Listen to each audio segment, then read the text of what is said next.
find the beauty goes much deeper once you get to meet her. She's a Mona Lisa.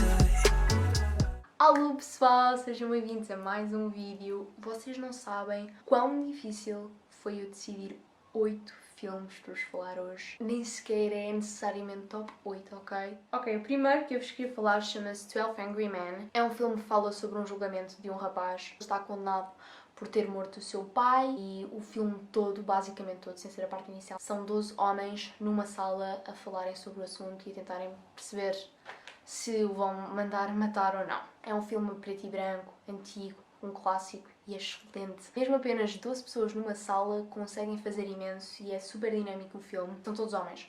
11 dos homens dizem que sim, que tem mais que fazer, que o rapaz tem de ser condenado, matou o pai e pronto, concordam. Mas há um, que é o Harry Fonda, e takes a step back e fica de género, calma. Nós em 5 minutos não vamos dizer vamos matar este rapaz, ok? Vamos refletir um bocadinho mais. De certa forma mostra compreensão, empatia e calma. Nós não podemos assim nos estalar de dedos. E então a história é ele o tempo todo a tentar movê-los para lá dele e quer tentar perceber se há alguma explicação lógica por trás do acontecimento e se ele realmente é culpado ou não. É muito giro porque cada uma das pessoas tem personalidades diferentes. É muito giro ver o evoluir da situação, para a altura começa a chover, o simbolismo daquilo tudo. Nós também ao mesmo tempo vamos tentando perceber o que é que se passou. Eles não nos começam por dizer este evento foi assim, assado, o rapaz estava ali. Não, nós ao longo do tempo também vamos percebendo o que é que está à volta deste crime. Também acaba por refletir este filme sobre, não é, empatia, compreensão, a dignidade humana, o sistema jurídico. Pomos de parte alguns preconceitos, algumas crenças que nós temos e realmente pensar, ok, vamos parar, ver todos os factos primeiro e só depois sim decidir. Gosto mesmo muito deste filme e recomendo imenso. Vou deixar os trailers todos aqui em baixo para vocês, se estiverem interessados em algum, basta clicarem, veem, voltam ao vídeo, ouvem tudo no final, como vocês quiserem, estejam à vontade. O segundo filme que vos queria falar é uma trilogia, é dos meus romances favoritos e atenção que não é daqueles filmes que lamechas que, pronto, eu também detesto, honestly, não sou nada de romances do género oh meu Deus, eu amo-te e depois o rapaz eu não te quero, obrigada, vai-se embora, ela fica triste, amargurada, mas passado uns anos ele volta e diz que finalmente percebeu que ela é a mulher para ele e depois beijam-se, casam-se e vivem felizes para sempre. Não, nada a ver. Estes filmes são basicamente eles a vaguearem por ruas de uma certa cidade e a conhecerem-se, mas a refletirem sobre certos assuntos do mundo, da morte, a origem, o feminismo, o humor, o tempo, imensas coisas. Eu adorei, eu estava o tempo todo a querer saber mais. Por exemplo, há uma da altura em que eles estão sentados e uma vidente diz-lhes o futuro e depois refletem sobre aquilo, ou irem ver vinis a uma loja de vinis e trocarem olhares a ouvir uma música, ou irem jantar os dois juntos, ou passarem por perto do rio e um homem fazer-lhes um poema. Uma das minhas partes favoritas, não vou desenvolver, mas foi no segundo filme, é quando eles passam por um cemitério e falam, o diálogo deles gostei imenso. Atrevo-me a dizer o meu romance favorito. Nós temos a Celine, temos a Jess, estão os dois num comboio e a da altura ele mete-se com ela e convence-a a sair na próxima paragem em Viena com ele. Não pensar muito no futuro, que ela até tinha planos para ir para a França, mas aproveita a tua vida. É mesmo muito giro este filme, mesmo. Vou-vos deixar aqui algumas quotes a seguir, não a esbanjar e a mostrar spoilers e não sei o quê, mas só para vocês ficarem interessados e o trailer em baixo.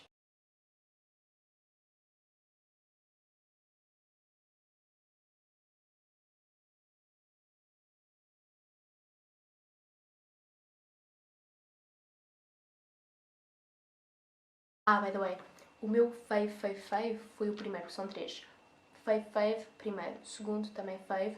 O terceiro foi um bocadinho mais difícil porque nos dois primeiros tem ali aquele lado mais romântico e não sei o quê, mas o terceiro é mesmo vida real, estão a ver? Acabou por distanciar um bocadinho da parte fantástica e bonita e não sei o quê dos filmes anteriores. Next film, Pulp Fiction. Eu estive a ponderar não falar porque ele é muito conhecido, mas I had to, ok? Pulp Fiction, porque é uma homenagem à ficção pulp dos anos 40 nos Estados Unidos. Inclusivamente há partes do filme em que até aparece a revista com o Travolta, por exemplo, na casa de banho. Este filme é memorável. Quem me apresentou o Tarantino há uns anos foi o meu pai. Ele sempre me disse para eu estar muito atento aos diálogos, porque os diálogos são mesmo deliciosos, dizendo assim, são mesmo cativantes. Momentos super estranhos mais para a frente, a dança icónica entre o Travolta e Uma. Quando estão sentados a comer também gostei. Gosto imenso do facto, e acho super curioso, nesse mini detalhes, o facto do Travolta sempre que vai, portanto, que faz de Vincent, sempre que vai à casa de bem acontece porcaria. Eu queria estar aqui a desenvolver mais sobre algumas cenas do filme, mas não vou fazer isso para vocês verem. Tarantino é excelente e depois a escolha das músicas também. Estou com o hair como ela, mais ou menos. Tinha de ter assim. Vejam Pulp Fiction e outros filmes do Tarantino, by the way. Esse que é o quarto filme.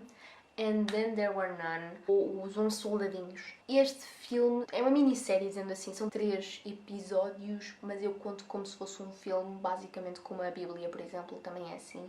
Não conto como série ou minissérie porque são só 3. É inspirado num livro da Agatha Christie, And Then There Were None. Estão mesmo a ver, crime, não sei o quê. Inspirado num poema que eu por acaso tinha aqui, mas depois acabei por retirar. Um poema que descreve a morte de 11 soldadinhos. Há 11 personagens isoladas numa ilha. As pessoas foram contratadas para trabalhar na ilha. Os anfitriões não apareceram ainda.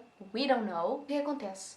Todos têm na porta do quarto o poema e o poema começa a materializar-se. Isso mesmo, cada um deles é um dos soldadinhos. Inclusivamente na sala existe um tabuleiro com 11 soldadinhos e cada vez que um morre desaparece um soldadinho. And we don't know how. Não é sobrenatural, ok? Há mesmo um mistério, um crime. Estamos a tentar perceber o tempo todo. Todas as pessoas que lá estão estiveram envolvidas em algum tipo de crime durante a sua vida. Portanto, não são totalmente inocentes. Nós vamos vendo flashbacks do que é que eles fizeram no passado de mal. E é aí que também é muito giro nós refletirmos. Ao mesmo tempo, o espectador está entusiasmado, tentar perceber quem é que realmente é o criminoso, quem é que está a matar as pessoas. Ok, são pessoas, isto não é ético, continuar a matar, mas ao mesmo tempo não são inocentes. Então andamos ali constantemente. Agatha Christie. Coraline, oh meu Deus, vamos falar da Coraline, é um filme de infância que eu já vi imensas vezes. É um detalhezinho curioso de se pensar. Quando era pequenina, os meus pais mostravam imensos filmes de terror para crianças, seja aqueles animados, mas terror. Temos a Coraline, assustador, mórbido, estranho, à toa. Depois também tínhamos o Estranho Moinho de Jack, por exemplo. A minha irmã uma vez até chegou a levar para as escolas auxiliares e as professoras ficaram de género: isto não é filme para se trazer para as crianças, mas nós adorávamos. Portanto, eu acho que percebo o meu lado de não tenho medo de filmes de terror e gosto, porque desde a infância que foi assim uma coisa super normal. Coraline muda-se com os seus pais para Casa Cor-de-Rosa. Ela é uma rapariga que não se consegue divertir, é tudo muito chato, está a chover, ela não pode ir para lá para fora, porque a mãe não deixa, e depois não arranja as coisas que ela quer, então a vida dela é muito boring. Mas à altura, nesta casa nova, ela encontra uma porta. A mãe e ela tentam abrir, mas aquilo tinha só tijolos, pronto, não era nada. O que acontece? Durante a noite, ela vê um ratinho no seu quarto, começa a descer as escadas, ela vai com ele e ele entra dentro da porta. Ela abre e há um caminho, dá para ir para outro mundo. Agora vocês pensam, o que é que está do outro lado?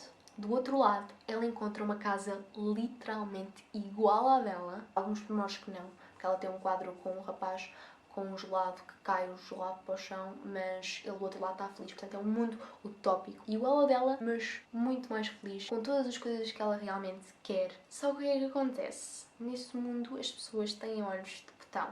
E se ela quiser viver naquele mundo, ela tem de aceitar ficar com olhos de botão.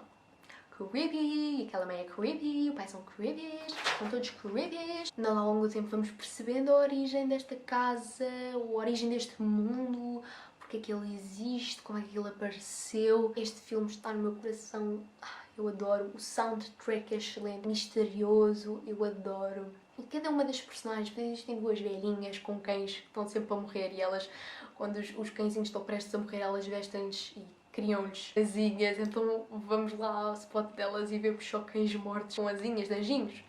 Em inglês, excelente, pá. Eu adoro a Coraline, mesmo. Next film, Exo Rich. Eu vi este filme na fé com amigas quando ele saiu no cinema. É verídico.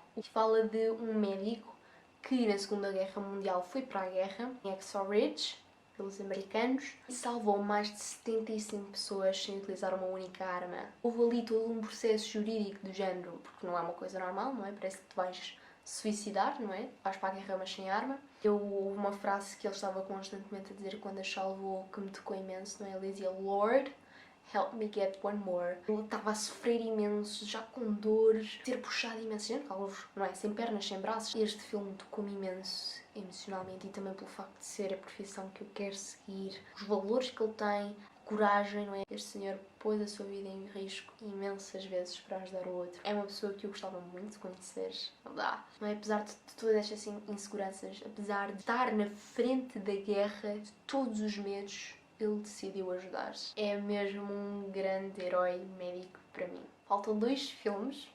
O penúltimo que eu escolhi também é muito conhecido, mas eu tenho de dizer, ok, é o Clube dos Poetas Mortos. Fala de uns alunos que se encontram numa escola interna, assim, muito tradicional, conservadora, com ideias muito fixas e muito inflexíveis, estão a ver? Que recebe um novo professor de inglês e literatura, John Keating, que é o Robin Williams. Pronto, infelizmente já morreu. Este senhor é muito pouco ortodoxo, não segue estas ideias conservadoras e procura dar-lhes outra visão. Ensina-lhes as ideias do Horácio, portanto a ideia do carpe diem, do aproveitar o dia, e portanto também ligada à ideia de finitude, de que a vida não será para sempre. A vida tem um limite e portanto nós devemos aproveitar o momento e aproveitar a vida como se fosse o último dia, e instiga-os e puxa-os para serem pessoas melhores, procurarem seguir os seus sonhos, viverem vidas extraordinárias. O filme se fala do Walt Whitman. Na altura, quando eu vi o filme, ainda não tinha falado porque só dei no 12º ano a propósito de Álvaro Campos,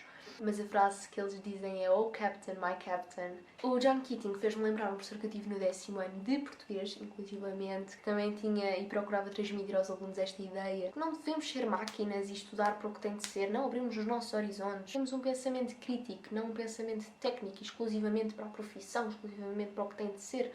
Também vemos a evolução de vários personagens. Neil Perry, já não me lembrava, cujo pai queria que ele fosse paramédico, mas ele queria ser ator e o pai é muito conservador, não aceitava, então nós vamos vendo o que é que se vai passando. E também do Todd Anderson, que era um rapaz super tímido e retraído, que depois vai aprendendo demais com este professor. É proibido, obviamente, mas durante a noite este grupinho de rapazes iam para uma espécie de gruta recitar poemas e falar, refletir. O Clube dos Poetas Mortos estavam a recitar poetas mortos. Portanto, vamos lá ao último filme, que se chama Os Parasitas. Vi-o antes dele sequer ter ganho o prémio com uns amigos meus. Fala de uma família de pessoas pobres e nós realmente no início vemos bem as condições que eles têm. Naquela casa não há condições, não é? Ainda por cima é um porão, portanto, abaixo do chão. Nós chegamos a ver uma janela, mas é mesmo o chão, depois para baixo, a casa deles. E por acaso um dos filhos deste casal de pessoas pobres conseguiu um emprego na casa de uns burgueses, de uns ricos, que é excelente, uma fonte de rendimento. E qual é a ideia desta família?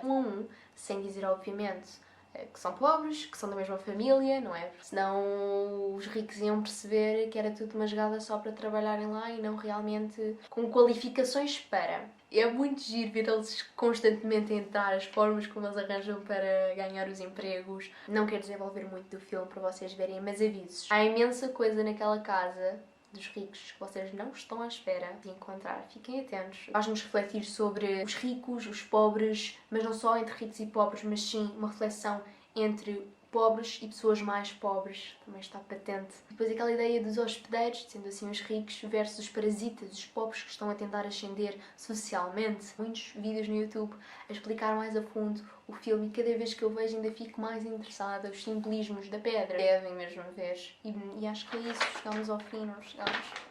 8 filmes favoritos. É isso, eu espero mesmo muito que tenham gostado. Espero que esteja tudo bem com vocês e vemo-nos para a semana.